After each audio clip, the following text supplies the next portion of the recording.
José Miguel Torres, quien va a presentar el bloque de electrofisiología cardíaca, que es el primer bloque de hoy. Luego tendremos el bloque de infecciones virales y cardiología, luego el bloque de reparación valvular vía percutánea y por cirugía mínima, mínima. Gracias.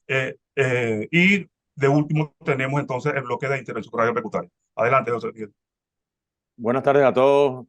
Infinitas gracias a todos los que están presentes y a todos los que están por sumarse a este segundo día del Big Meca 23.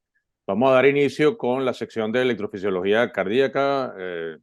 Va a estar acá en la coordinación el doctor Eleodoro Rodríguez y el doctor Enrique Moncada. Moncada. El doctor Eleodoro Rodríguez es el actual presidente de la Sociedad Venezolana de Cardiología, un auténtico líder nacional e internacional en el área de las arritmias, pero también y por sobre todo un auténtico líder en la educación en cardiología. Comenzó cuando estaba muy pequeño, aún con el cabello negro, aún lo tiene negro, pero ha sido de educar tanta gente. De hecho, todos nosotros pudimos disfrutar los inicios de Eleodoro con su super socio del momento que vive ahora en España, cuando enseñaba arritmia desde lo más básico hasta lo más complejo y no ha parado. Y sigue siendo el líder que inició. Así que le cedo la palabra a Eleodoro para continuar.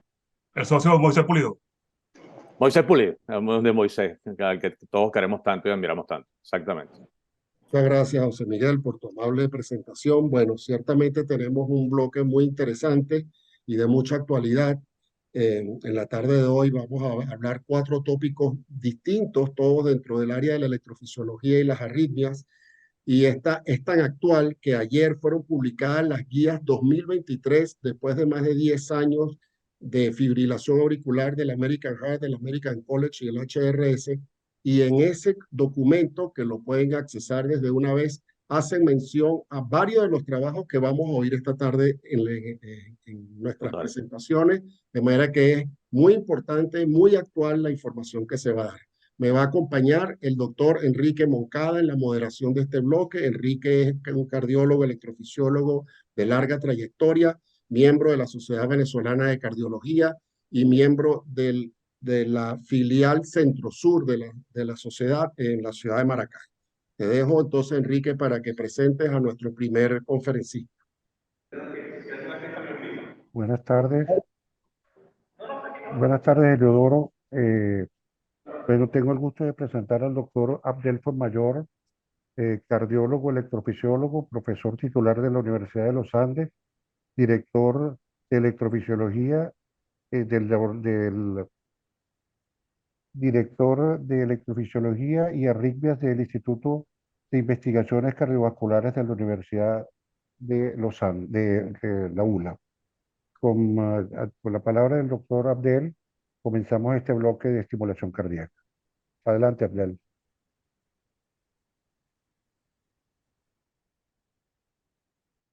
Buenas tardes a todos y muy agradecido a la Sociedad Venezolana de Cardiología por la invitación, a ustedes por participar en este esfuerzo y a Arianna y su equipo por hacerlo posible. Se me encomendó hacer mención sobre 3 estudios de ablación para fibrilación auricular presentados en congresos mayores de Estados Unidos y Europa. En el 2018, el estudio Castel demostró la superioridad de ablación versus antiarrítmicos en pacientes con fibrilación auricular y fracción de eyección menor de 35%.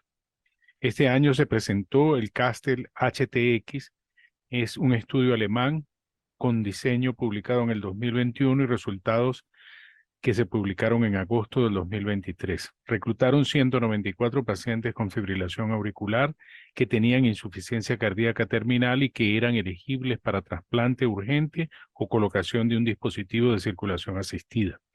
Debían tener una clasificación de la New York Heart Association mayor de 2 y una fracción de eyección menor de 35%. Y además, tener un dispositivo implantado que tuviera detección auriculoventricular que permitiera monitorizar la carga de fibrilación auricular.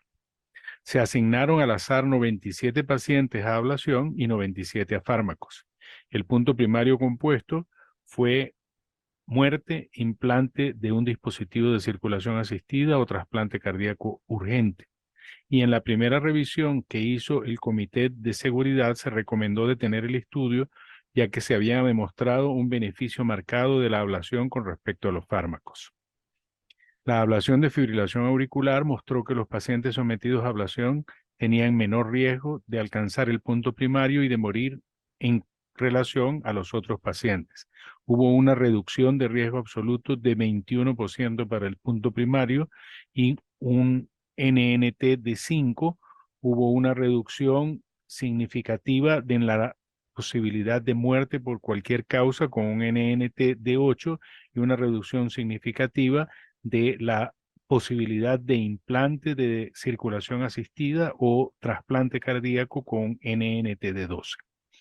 En conclusión, pues los pacientes que tienen insuficiencia cardíaca terminal y fibrilación auricular deben ser sometidos a ablación porque se produce una reducción muy significativa en el combinado de muerte, trasplante cardíaco de urgencia o implante de un dispositivo de circulación asistida, y la carga de fibrilación auricular muestra una reducción significativa también con NNT de 5.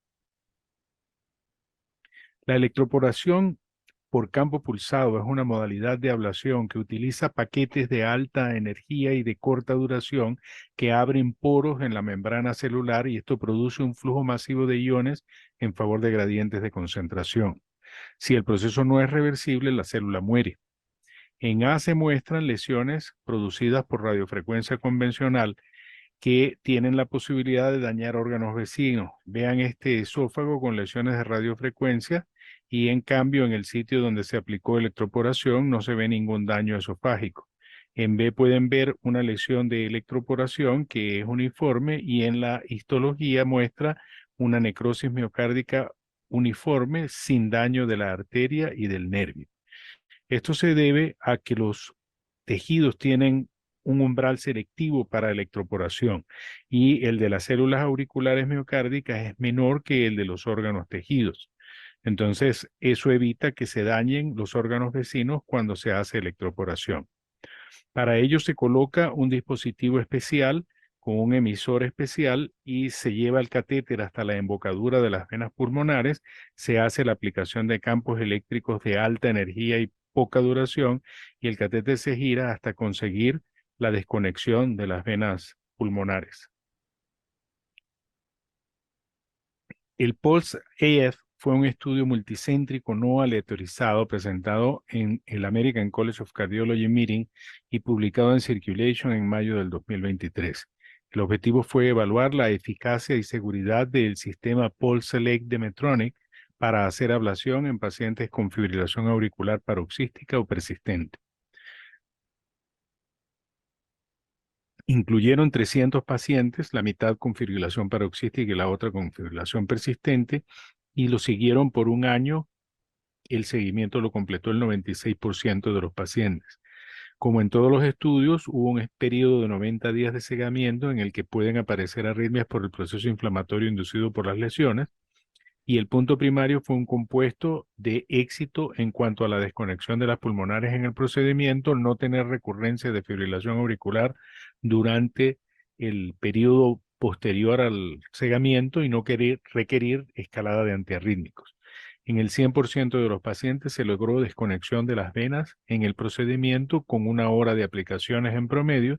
Se hizo monitoreo transtelefónico semanal, y al presentar síntomas, los pacientes fueron sometidos a Holter a los 6 y 12 meses. Al año de seguimiento, los pacientes que tenían fibrilación auricular paroxística y persistente lograron estar libres del compuesto del punto primario en 66 y 51%. Después del periodo de cegamiento, 8 y 9 pacientes respectivamente necesitaron repetir el procedimiento de ablación. Hubo complicaciones mayores en un paciente de cada grupo, un ACV y un taponamiento cardíaco, y al cabo de un año tuvo una eficacia comparable la electroporación a lo que se ha reportado en otras formas de ablación como las térmicas, y no mostró lesiones de órganos vecinos, por lo que se concluyó que el uso es promisorio por una eficacia comparable, como ya dijimos, y sin lesiones de otros órganos.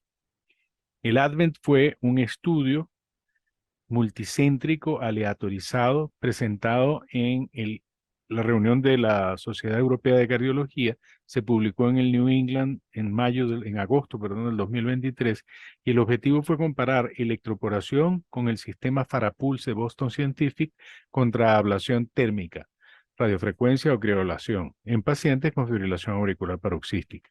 Incluyeron 600 pacientes con seguimiento un año y el mismo periodo de cegamiento. El seguimiento lo completó el 96% de los pacientes.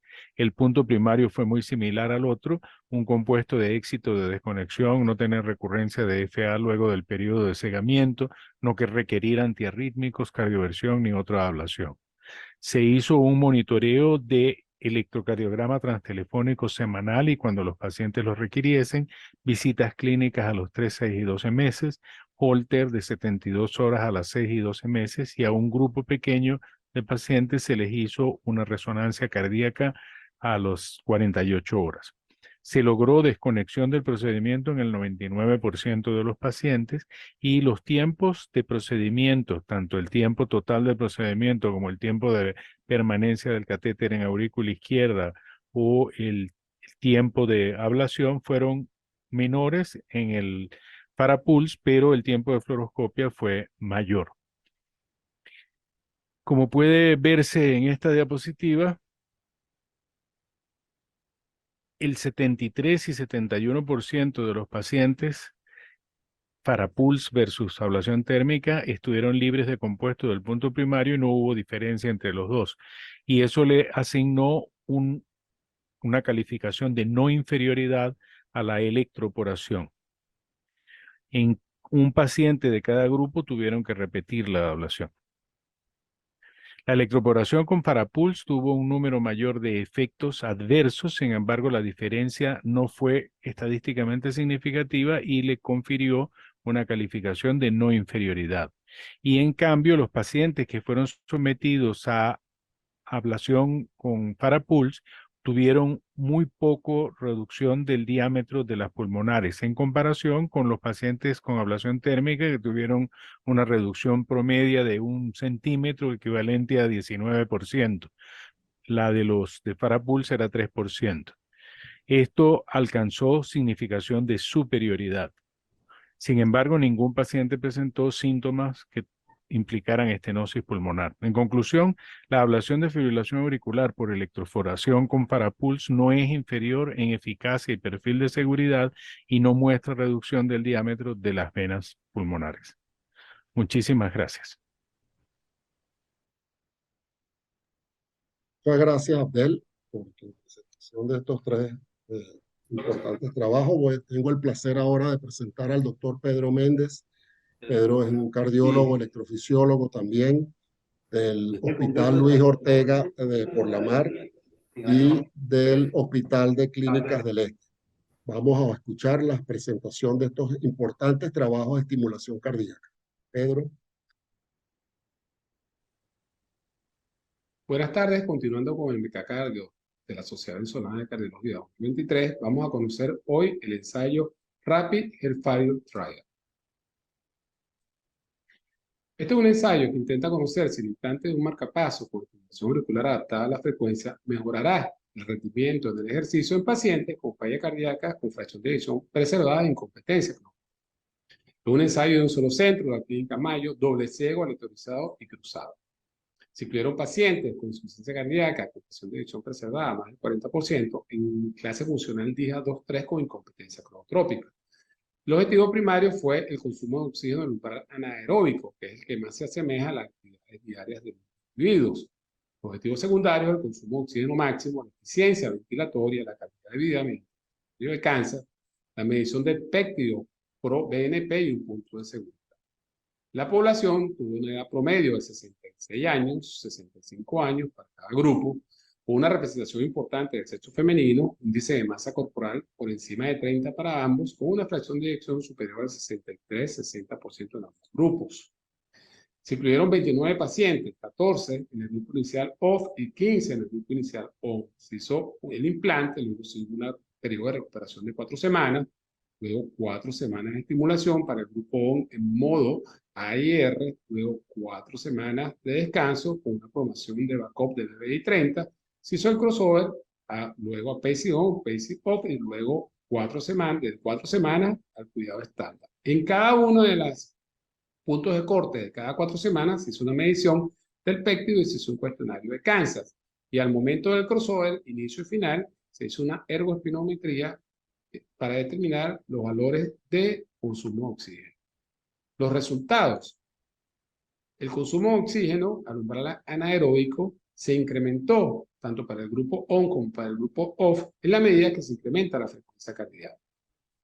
En cuanto a la frecuencia cardíaca en reposo fue similar y con la actividad física en el grupo de marcapaso ON hubo un incremento de la frecuencia cardíaca siendo significativa en relación al grupo de marcapaso OFF. Sin embargo, tanto para el punto final primario de consumo de umbral de oxígeno anaeróbico, fue el punto 0.46 la P, no hubo diferencia estadística, así como en ninguno de los parámetros de los puntos secundarios.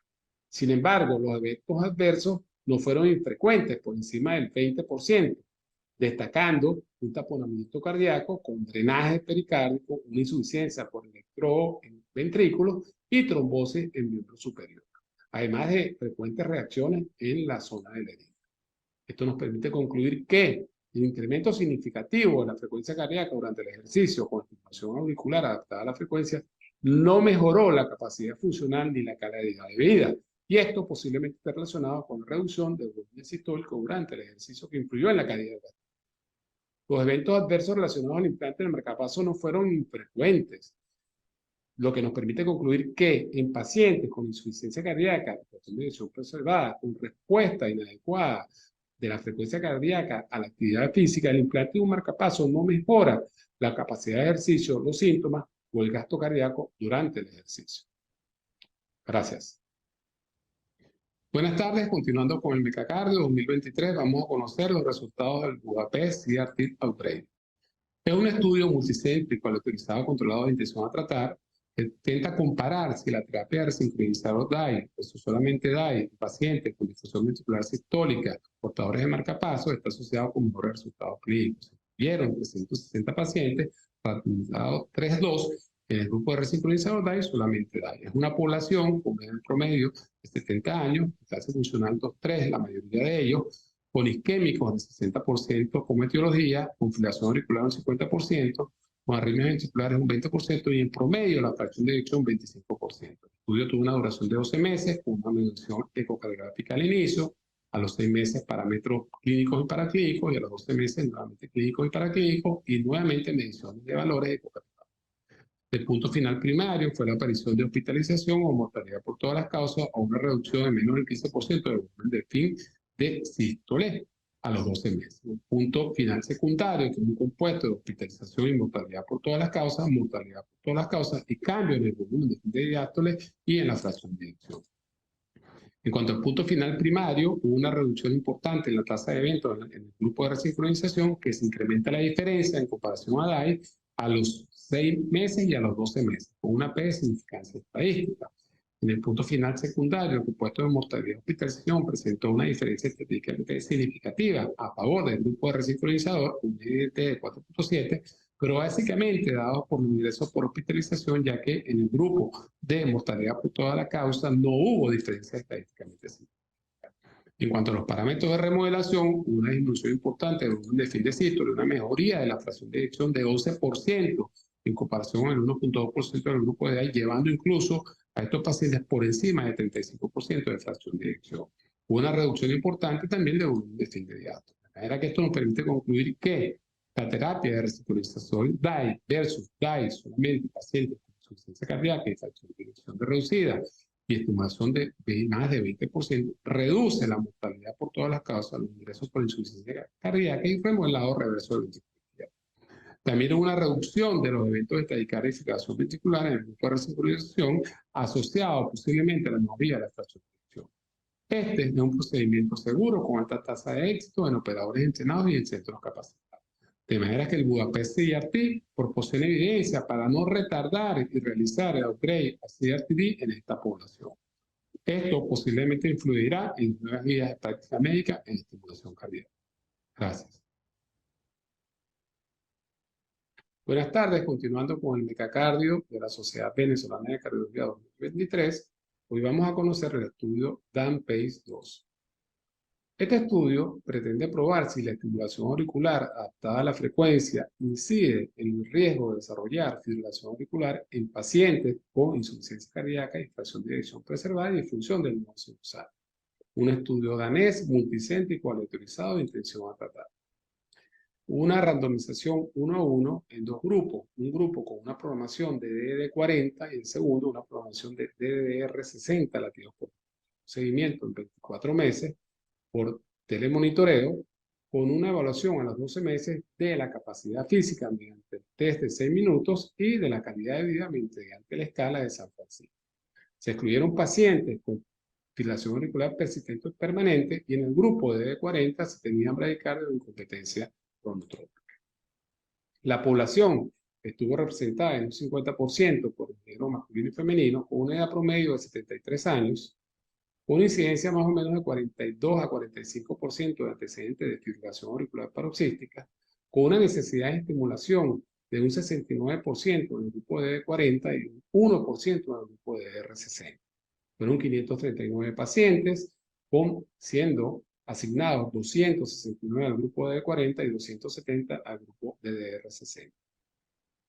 El punto final primario fue la aparición de FA de más de 6 minutos de duración, y los puntos finales secundarios, la aparición de FA de más de 6 horas de duración o 24 horas, FA persistente, embolismo, mortalidad por todas las causas, calidad de vida hasta los 6 minutos, tiempo al crossover, un punto de seguridad que es síncope o presíncope.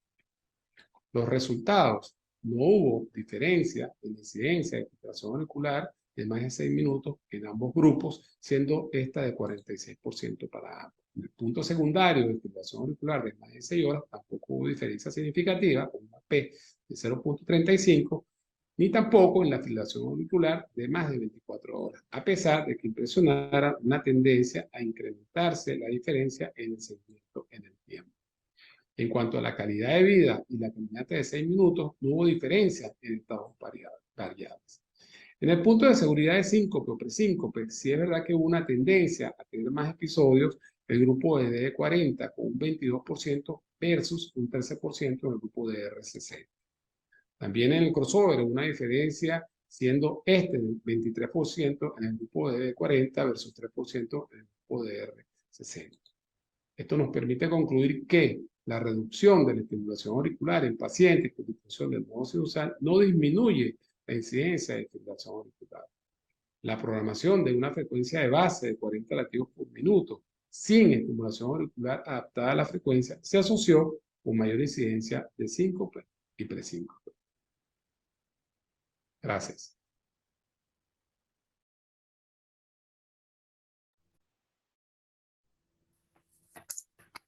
Bueno, continuando con el bloque de anticoagulación, del bloque de continuación, el doctor Leonardo Ramírez, que es cardiólogo electrofisiólogo del Centro Clínico San Cristóbal, profesor de fisiología de la Universidad de los Andes, el Estado Táchira.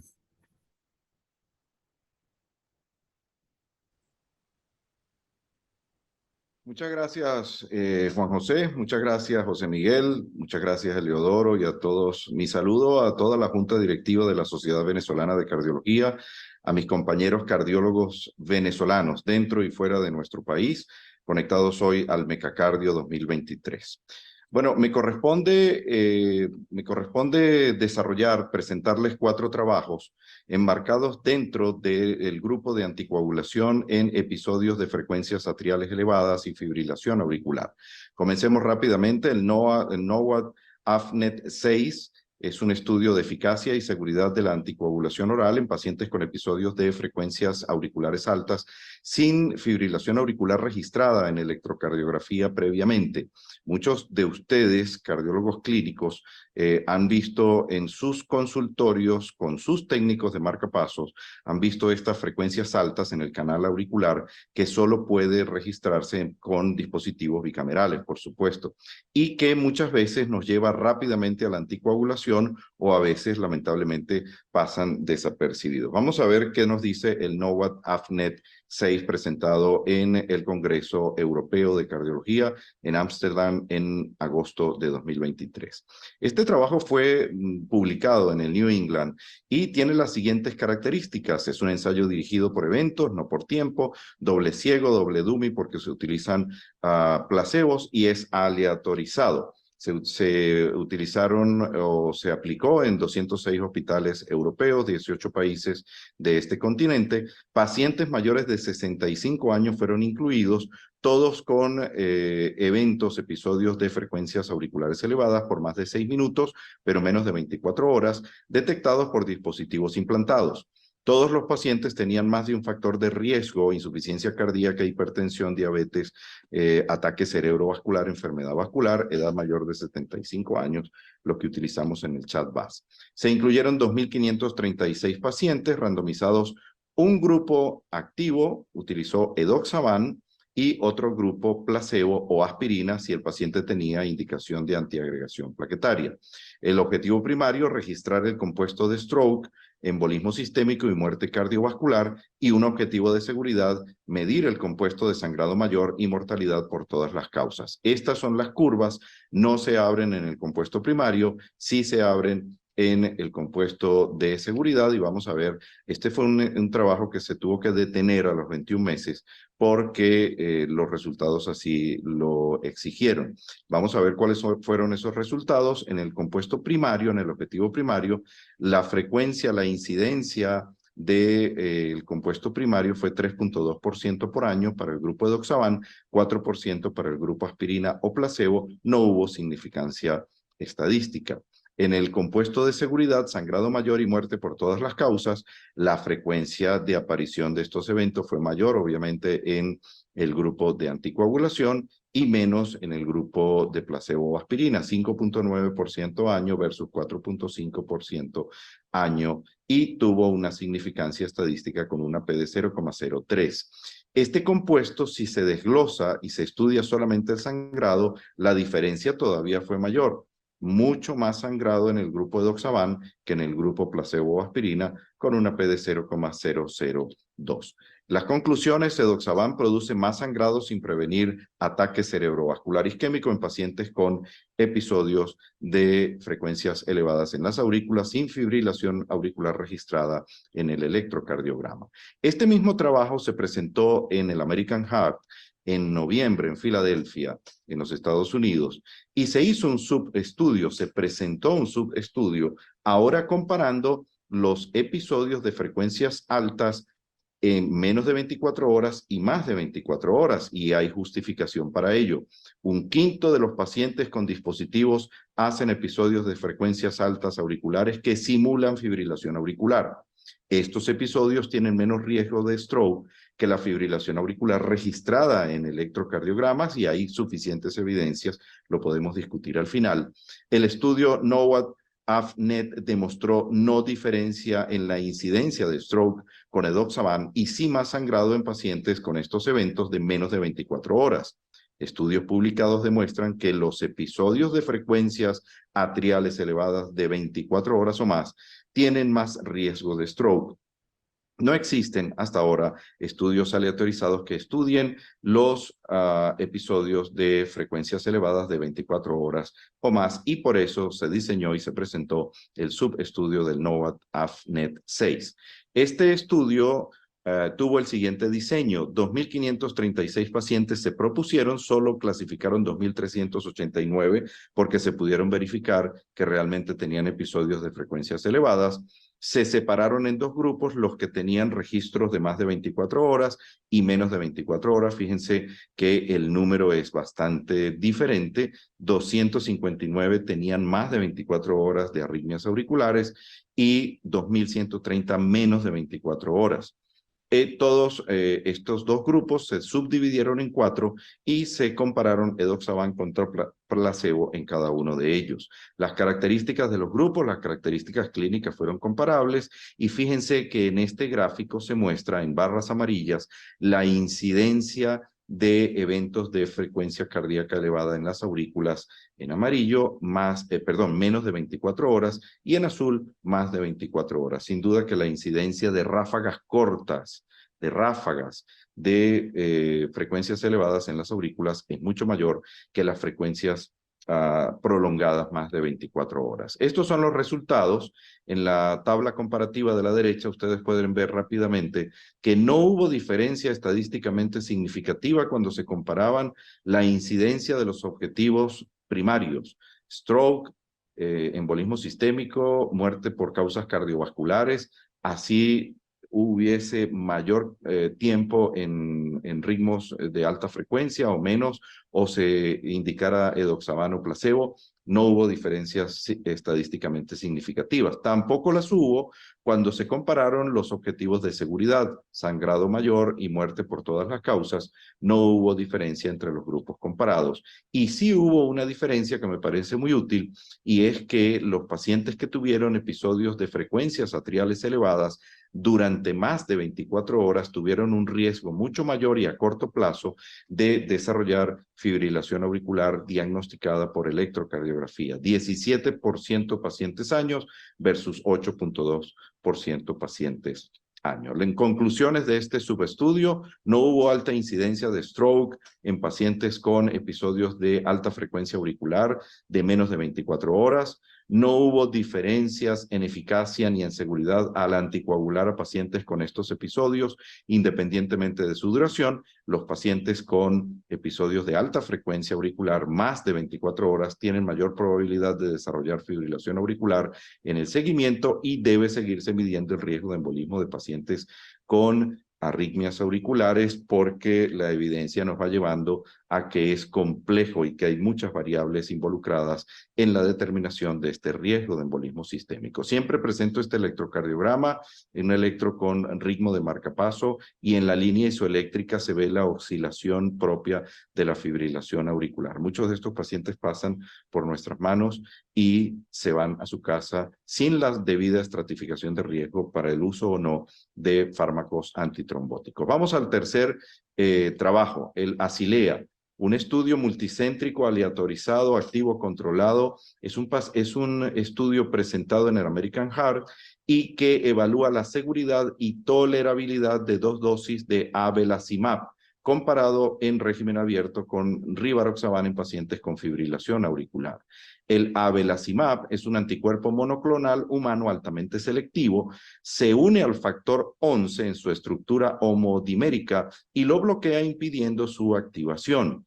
Esta selectividad parece, por lo menos en teoría, que produce un mínimo de efectos adversos. Vale la pena recordar cuál es el papel del factor 11, un factor que nombramos poco cuando hablamos de antitrombóticos, pero que tiene que ver tanto con la hemostasia fisiológica como con la trombosis patológica, y pareciera que tiene un papel preponderante en la trombosis patológica.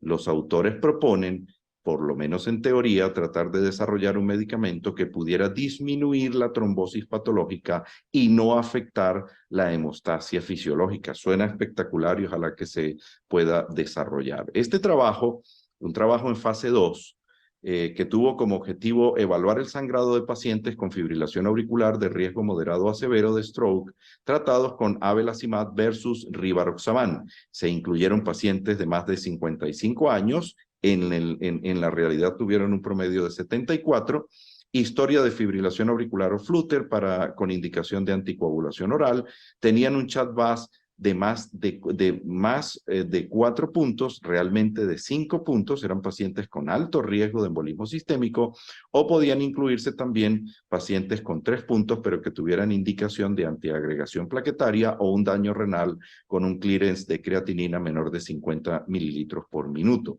Este Asilea se llevó a cabo en 95 hospitales de 7 países entre marzo y diciembre del año 2021. Reclutó 1.287 pacientes con fibrilación auricular, riesgo moderado a alto de ACV, y se aleatorizaron a 3 grupos: abelacimab 150 miligramos mensual, abelacimab 90 miligramos, esto se administra por vía subcutánea, una dosis mensual, o Rivaroxaban 20 miligramos diarios, un seguimiento de 1.8 años, y el objetivo primario fue un objetivo de seguridad, sangrado mayor o no mayor clínicamente relevante. Estos son los resultados, no hay que explicarlos mucho, las curvas se separan casi desde el principio a favor de Avelazimab, demostrando que este medicamento tiene una mayor seguridad que el mismo Rivaroxaban, que nosotros manejamos con bastante seguridad en estos momentos, pero pareciera que vamos a un medicamento todavía mejor. Este trabajo fue detenido también por estos resultados y sus conclusiones: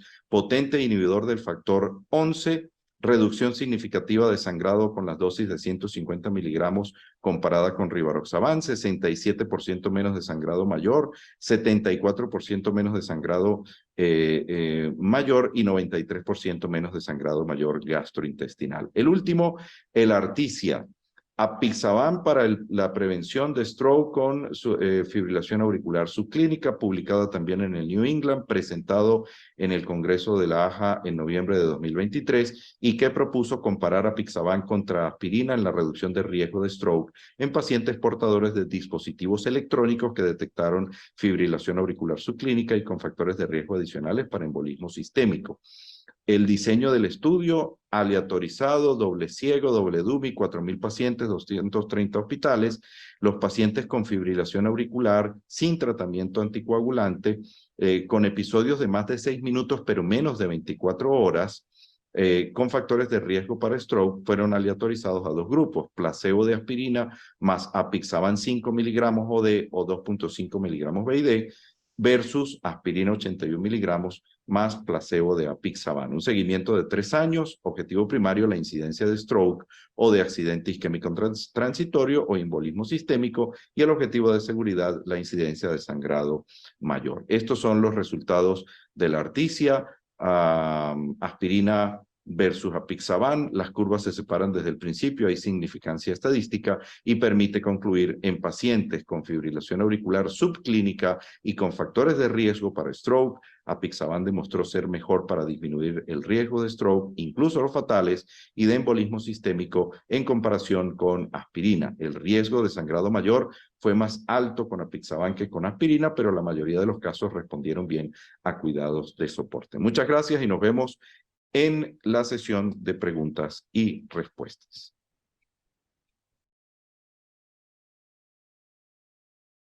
Gracias, Leonardo. Y para terminar este bloque, vamos a presentar al doctor Oscar Geraldino, quien es cardiólogo electrofisiólogo del Centro Médico Anzoátegui en Puerto La Cruz y es profesor de Fisiología Humana de la Universidad de Oriente, quien nos presentará estos 3 interesantes trabajos, recientemente, algunos a mediados de año y otros a finales del año en América. Oscar, por favor. A continuación, presentamos el estudio Return to Play o Retorno al Juego para atletas de nivel élite, quienes tienen condiciones cardíacas que predisponen a muerte cardíaca súbita. Es un estudio multicéntrico, retrospectivo, que involucra a varios centros norteamericanos. Dentro de ellos, la Clínica Mayo y el Hospital General de Massachusetts, entre otros. Una publicación en la revista JAMA en el año 2012, en donde 130 atletas portadoras de QT largo habían sido invalidados de la práctica deportiva. Estos atletas habían retornado al juego luego de una decisión compartida entre atletas, equipo de entrenadores y equipos médicos, y solamente se había documentado un evento cardíaco en 331 atletas año. Entonces, a través de esta decisión compartida, que estos atletas élites retornan al juego, o sea, este protocolo de RTP lleva una exhaustiva evaluación para estratificación de su riesgo, por supuesto, establecer un programa de acuerdo a su genotipo o fenotipo prácticamente hecho a la medida para establecer un plan a seguir en cada atleta. Un protocolo que lleva un aproximado de tiempo de 2 a 3 días para hacer exámenes pertinentes generales, los cuales se toman de la Clínica Mayo en una tiempo de aproximadamente 20 años, aquí se logran extraer 4.083 personas evaluadas de ese centro de arritmias cardíacas y enfermedades congénitas. De ellos participan 799 personas que se llevan a cabo a una discusión junto con los atletas para el protocolo y el buen desenvolvimiento del estudio. Por supuesto, el RTP se firma en conjunto con las instituciones participantes, los médicos y los atletas, quedando un total de 670 participantes que, involucrados en este protocolo de RTP, participan. Se sigue la evaluación en función de ese tiempo y se encontró que hubo 1.68, fíjense, solamente 1.68 de casos nuevos por cada 100 atletas, después del seguimiento adecuado y después del seguimiento por los cardiólogos tratantes. Los resultados mostraron que la miocardiopatía hipertrófica seguida del síndrome de cutis largo fueron las patologías más frecuentes y que solamente 3 pacientes presentaron un evento durante un seguimiento en sumatoria de 200 años. En conclusión, el RTP es un mecanismo seguro para el retorno de los atletas a la actividad deportiva, siempre y cuando cumpla con todos los mecanismos de seguridad. Dejo acá un proyecto de investigación que los atletas pueden escanearse, sobre todo aquellos que tienen patologías congénitas, en un estudio que se está llevando a cabo actualmente. A continuación, presentamos el estudio sobre eficacia y seguridad de una cardioversión dual versus una cardioversión simple como estrategia inicial en pacientes obesos portadores de fibrilación auricular. Es un estudio multicéntrico, randomizado, controlado, que involucró a 152 pacientes con índice de masa corporal mayor o igual a 35 kilogramos por metro cuadrado de superficie corporal. Es un estudio que toma como premisa que nuestra población cada vez es más obesa y que la cardioversión fallida en este grupo de pacientes es importante y que trae consecuencias derivadas de los múltiples choques y, por supuesto, de la ausencia del ritmo sinusal. Los pacientes fueron asignados mediante una aleatorización a recibir 200 Joule mediante una cardioversión simple o a recibir 400 Joule mediante una cardioversión dual. De la manera siguiente: los pacientes asignados a recibir cardioversión simple se colocaban 2 parches, tanto en la porción anterior como en la porción posterior. Y por supuesto se elegían los parches que fuesen asignados a recibir la cardioversión simple. Y la cardioversión dual, los pacientes eran asignados a colocarse un parche tanto en la porción anterior como en la porción posterior y recibían 200 Joule por cada cardiovector. Es decir, en primera instancia recibían estos 400 Joule. El objetivo primario de este estudio fue lo siguiente: retorno al ritmo sinusal en primer momento, y el objetivo secundario fue seguridad del procedimiento durante toda la monitorización. Había una condición sine qua non, que la falla de un primer intento de cardioversión era seguida de al menos un intento de cardioversión dual o a lo sumo 2 intentos de cardioversión dual.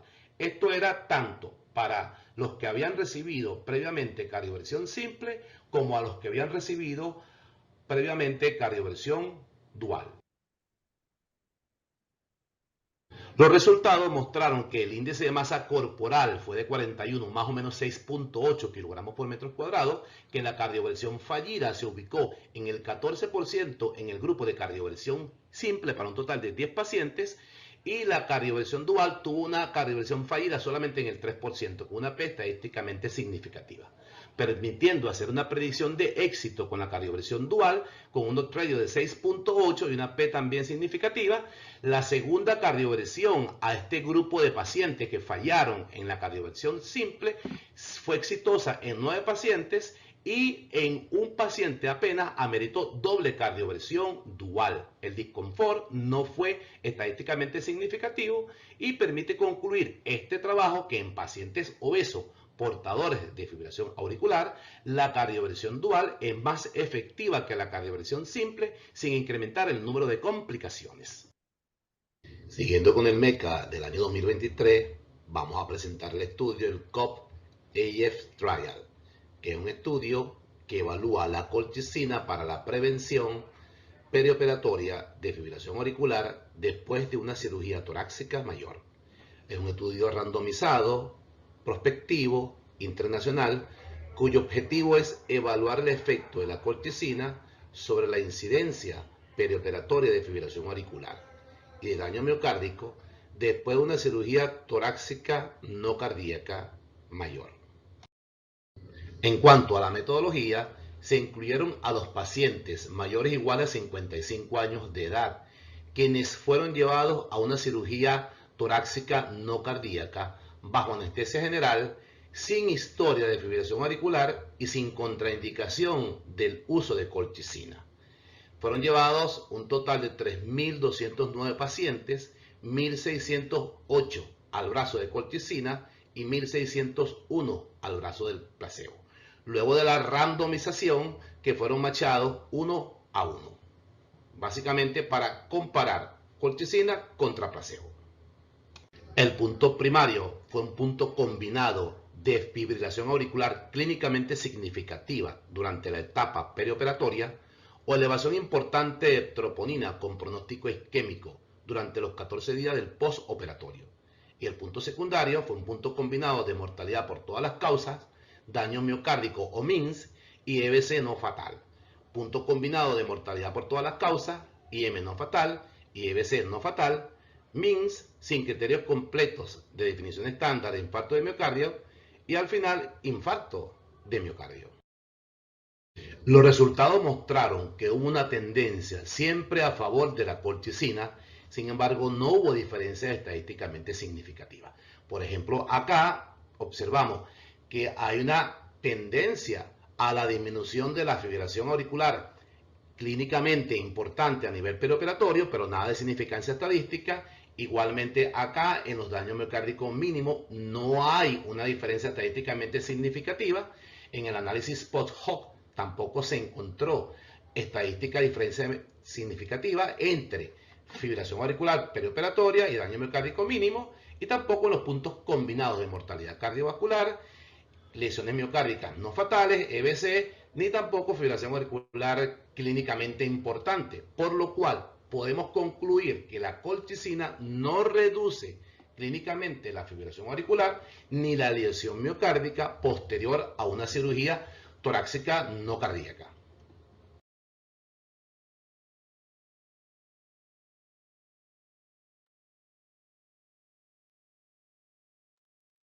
Bueno, muchas gracias a los 4 expositores por traernos estos importantes trabajos. La verdad que estamos seguros que muchos de ellos van a tener impacto en la práctica clínica de todos nosotros, sean electrofisiólogos o no. Hay muchos de estos resultados que son de la práctica del cardiólogo general. Y le voy a dar la palabra al doctor Moncada si quiere iniciar las preguntas con el doctor Fuenmayor, que fue el primero que habló. Solo los voy a interrumpir para decirle que este bloque empezó a las 6:15, debe terminar a las 7:25, son las 7:02, tienen 23 minutos para preguntas y respuestas. A las 7:25 termina. ¿Okay? Perfecto. Tú estás pendiente del tiempo, Juan José. Sí, segurísimo, no te preocupes. Enrique. Doctor Fuenmayor, tengo una pregunta hacia usted. ¿Hay justificación para la ablación de fibrilación auricular en pacientes con insuficiencia cardíaca terminal? ¿Y cuál cree usted que sea el riesgo de este procedimiento? Bueno, uno tiene la tendencia de restringir procedimientos difíciles en pacientes con una enfermedad avanzada. Sin embargo, precisamente el objetivo del CASTLE-HTX fue mostrar que en esos pacientes que están muy deteriorados, puesto que son candidatos a trasplante o a circulación asistida, la ablación no solamente disminuye mucho más la fibrilación auricular que los antiarrítmicos, sino que disminuye mortalidad y disminuye la progresión a trasplante o a circulación asistida. De manera que, en resumen, mi respuesta sería sí, no solamente está justificada, sino que se debe hacer. De hecho, las guías que publicó Eliodoro, que mencionó Eliodoro, que se publicaron ayer de FA 2023, lo ponen como indicación clase 1. Es Total. decir, tiene que hacerse. Total. Es que, bueno, disculpe que me meta con lo del electrofisiólogo, pero No, para hemodinamia, amigo, para hemodinamia. ese trabajo es magnífico. Ese trabajo de esos alemanes es magnífico. Yo lo que creo es que además prueban un concepto de que la intervención de la fibrilación auricular puede hacerse en cualquier fase de evolución. Ellos hicieron fibrilación auricular paroxística y fibrilación auricular persistente o permanente. Incluyeron aurículas de 60 milímetros. Casi todos los pacientes tenían un desfibrilador. O sea que ya usted sabe la condición que tienen estos pacientes, que en cualquier otro escenario, simplemente por su condición, son rechazados para hacer un procedimiento tan... Y otra cosa que llamó la atención es que la rata de complicaciones en estos pacientes tan complicados fue, honestamente, muy baja. O sea que, por supuesto, es un centro de excelencia y con operadores con gran experiencia, pero la pauta que marcaron es absolutamente rotunda acerca de la intervención. Es el quinto pilar de los 4 medicamentos más la ablación de fibrilación auricular siempre que se pueda. Me parece que es una propuesta absolutamente lógica en este escenario. Yo creo que otro colateral de eso es que la fibrilación promueve insuficiencia y la insuficiencia promueve fibrilación. Hay que cortar el círculo vicioso. Totalmente. Yo voy a tomar la colita del comentario de José Miguel para recordarle a nuestra audiencia que el escenario ideal de referir al paciente es que no llegue tan enfermo a la sala de los intervencionistas electrofisiólogos, sino en etapas tempranas. Ya saben que la fibrilación no es más que una arritmia, es una enfermedad muy compleja, miopatía, etcétera, fibrosis. Entonces, este estudio no se agarre la gente que, bueno, vamos a esperar y esperar mientras más temprano. Mejor, por supuesto, eso hay que recordarlo. Yo tengo una pregunta para Abdel adicional en relación al estudio, el PulseField y básicamente los dos estudios de activación, ablación por campo pulsado y electroporación. Verá que lo que estábamos esperando el resultado de esta nueva técnica de ablación no térmica, pues fue como un poco desalentador. ¿Tú crees que, Abdel, que la ablación de campo pulsado viene ya para quedarse y sustituir a la ablación térmica tradicional, bien sea radiofrecuencia o por crioablación? Bueno,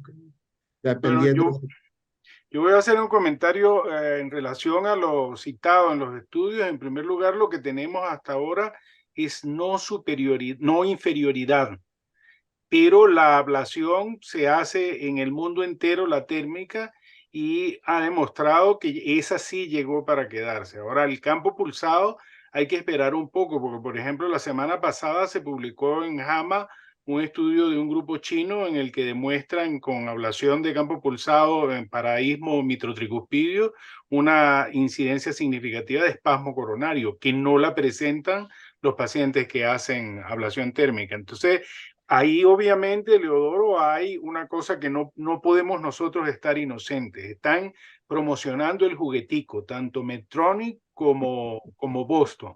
Inventan un aparatico, se lo van a vender a media humanidad porque van a decir que con eso va a ser magia, pero el aparato hasta ahora no ha demostrado superioridad. Obviamente hay una inversión multimillonaria de la que tienen que recoger beneficios, esperan ellos, pero yo no creo que podamos decir ni que se acabó la ablación térmica, que creo que, insisto, llegó para quedarse, ni que todavía podemos zumbarnos como locos a estar comprando el juguetico porque ya esté definitivamente establecido. No solo eso, sino que los que intervinieron los investigadores de los dos estudios son top mundiales, Vivek Reddy, Andrea Natale, o sea que por supuesto están haciendo su curva de aprendizaje con la ablación de campo pulsado, pero no podemos olvidar que eran personas muy experimentadas. Y por otro lado, esta es la primera generación nada más, ¿no? La primera generación. Sí, una observación sobre lo que mencionó Eliodoro. En las guías nuevas, las de anteayer, las de ayer, se pone a la ablación para fibrilación auricular de primera línea como clase 1. Sí, ya. O sea, no hay duda. El paciente con FA hay que hacerle ablación. El cuento de los antiarrítmicos es para otro. Pero persiste la indicación de si falla el antiarrítmico o puede ir. No, primera línea. Primera línea. Primera línea. Antes del antiarrítmico. Y como digo Leodoro, antes lo mejor. No espere que el tipo tenga 90 años y que ya no pueda respirar.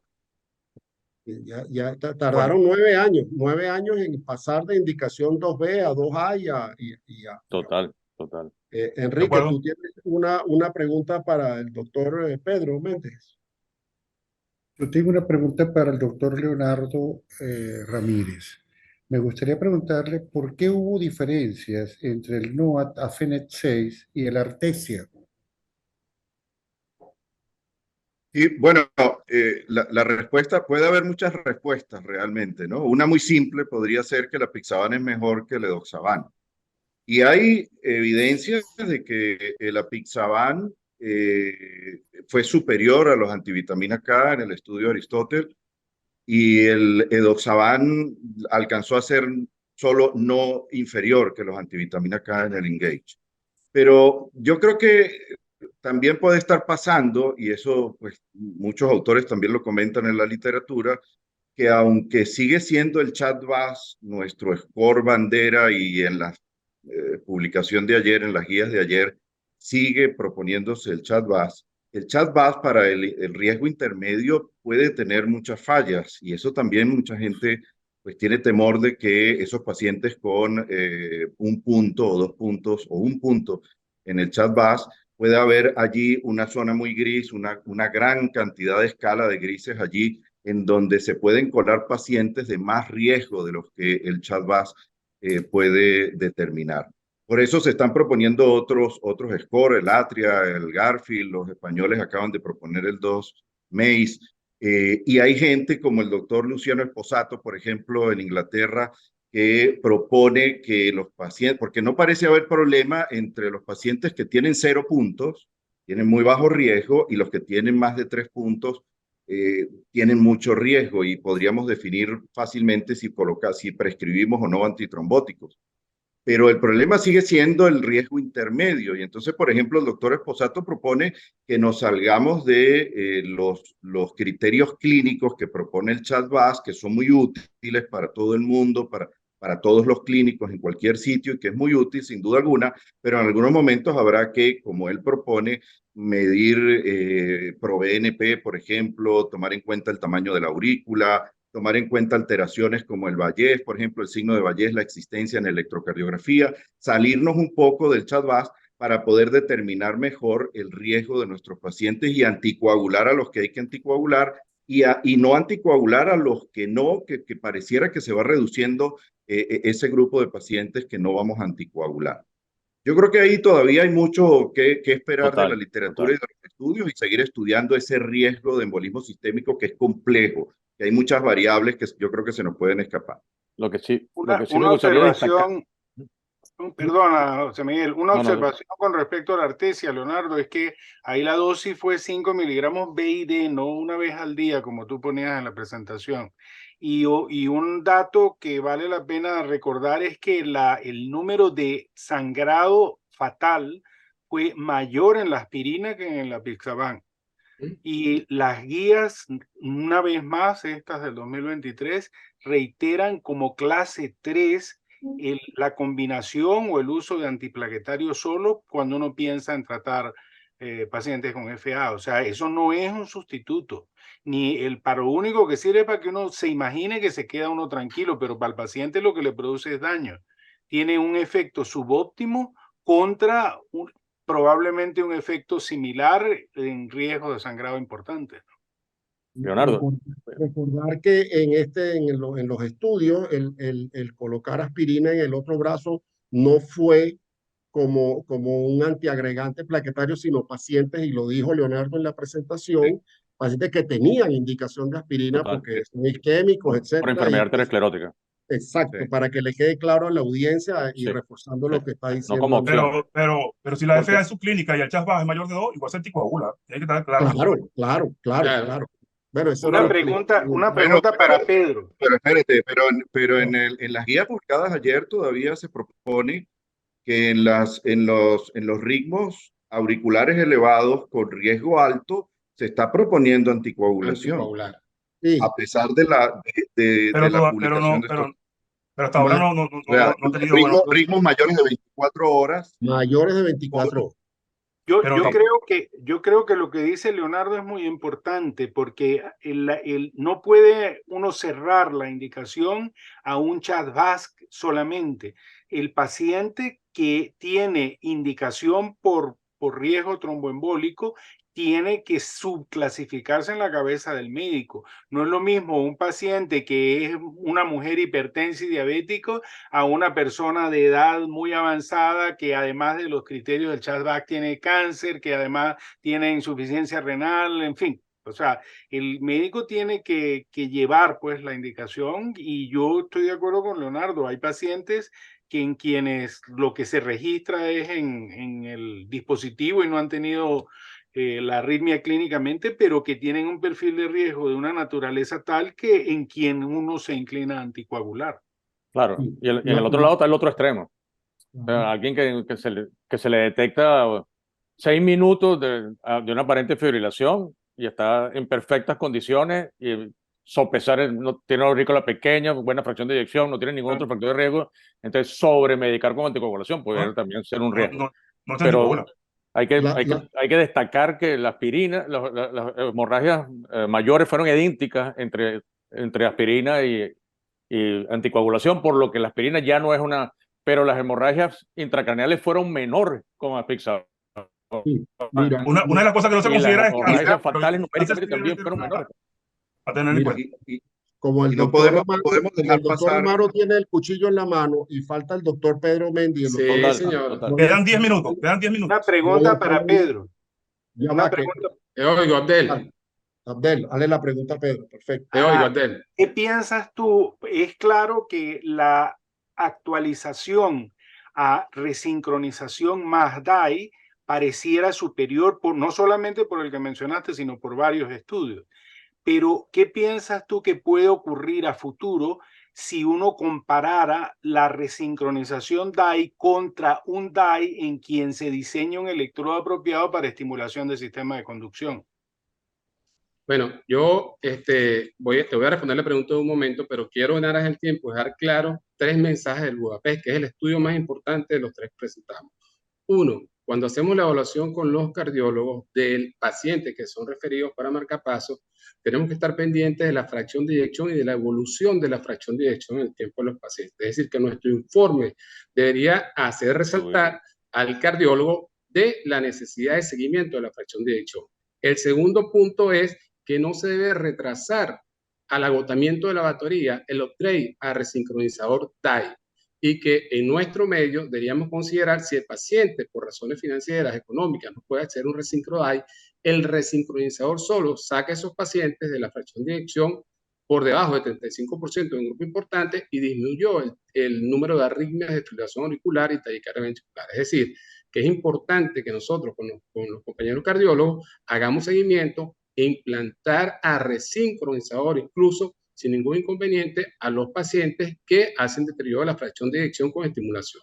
Por otro lado, hay que estar claro que la estimulación septal derecha y septal profunda es diferente a la estimulación de rama izquierda, que es la que ha brindado beneficio.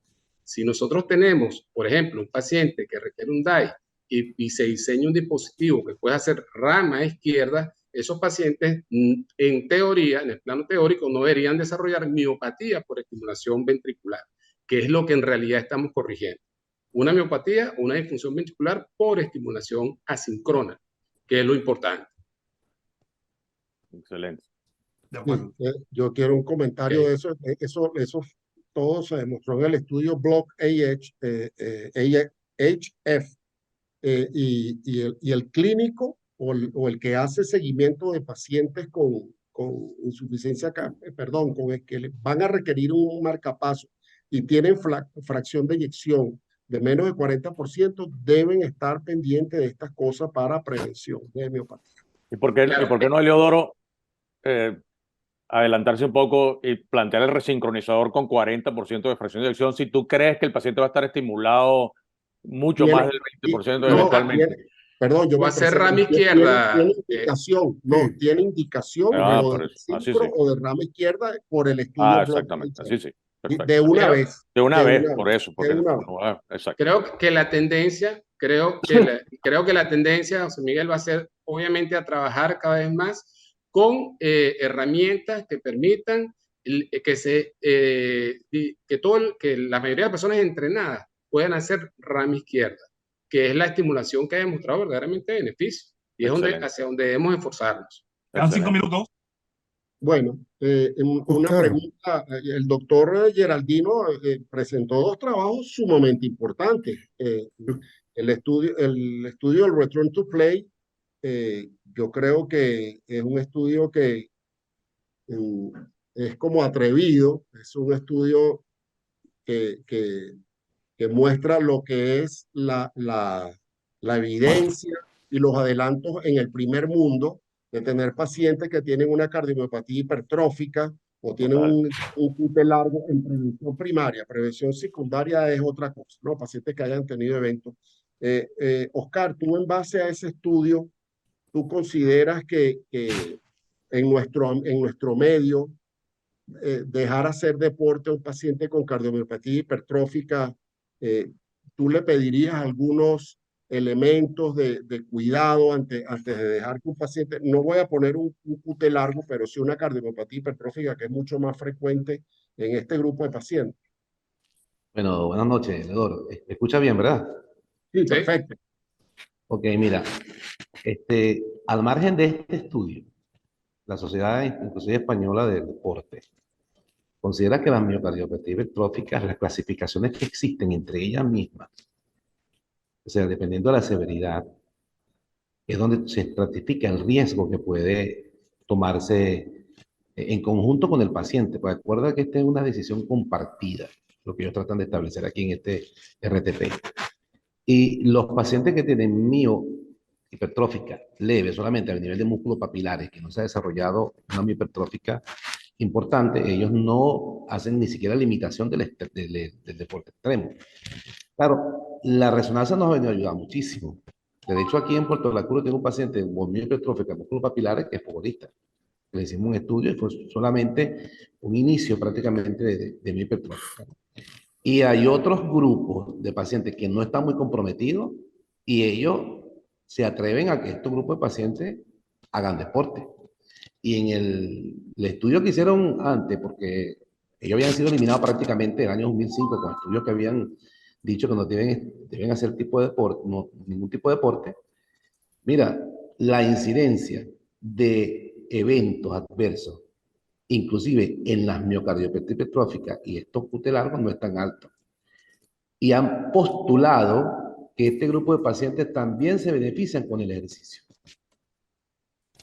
Yo pienso que eso hay que contextualizarlo, Oscar, porque una cosa es que tú tomes una decisión de esa naturaleza en Seattle o en Suiza o en Miami, y otra cosa es que la tomes aquí. Yo sigo yendo a mi hospital universitario y muchas veces tenemos que ir a pedir prestado el desfibrilador en quirófano. Entonces, si tú tienes los medios disponibles para desfibrilar, si tú tienes un buen sistema de reanimación cardiopulmonar, pues vale, piénsalo. Pero en una situación como la que vive, yo diría que el 99.9% de Venezuela en total, una decisión de esa naturaleza podría ser un poco más temeraria. Yo creo que eso tiene que tenerse en cuenta. Pero yo digo en base a la clasificación. Si tú tienes yo no te digo que no, yo me estoy refiriendo a la localidad. Correcto, o sea, tienes cómo reanimarlo. Evidentemente que tú no vas a dejar ningún obstructivo a ese deporte. Estoy hablando otra pregunta. Otra pregunta. Moncada tiene una pregunta para Oscar. Enrique. Oscar, dígalo. ¿Consideras tú de primera elección hacer una cardioversión dual en un paciente con un índice de masa corporal mayor de 35 antes que intentar una cardioversión simple? Bueno, mira, ayer se ven las guías de la FA y no lo señalan. Las guías de la FA siguen insistiendo en que en el gordo hay que ponerle igualito 200 joules y más presión a nivel de la cardioversión, pues.